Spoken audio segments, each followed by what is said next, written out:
ஆபத்தான வேளையில் ஐயோ என்று கூறலாமா? ஒரு மரவெட்டி மரத்தின் கிளை மீது அமர்ந்து கொண்டு அந்த கிளையையே வெட்டினானாம்.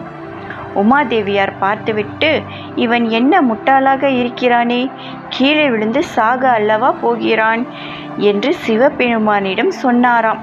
அதற்கு அவர் சொன்னாராம், சரி, அவன் உதவிக்கு உன்னை கூப்பிட்டால் நீ போய் காப்பாற்று, என்னை கூப்பிட்டால் நான் காப்பாற்றுகிறேன் என்றாராம். இருவரும் மிகவும் கவனமாக அடுத்து என்ன நடக்கப் போகிறது என்று ஆவலோடு பார்த்து கொண்டிருந்தார்களாம்.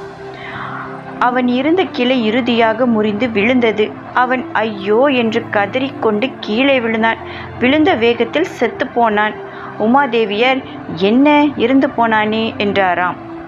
அதற்கு சிவப் சொன்னாரான், அவன் யமனின் மனைவி ஐயோவை அல்லவா கூப்பிட்டான், அதான் ஐயோ வந்து அவன் உயிரை எடுத்துக்கொண்டு போய்விட்டார் என்றாராம்.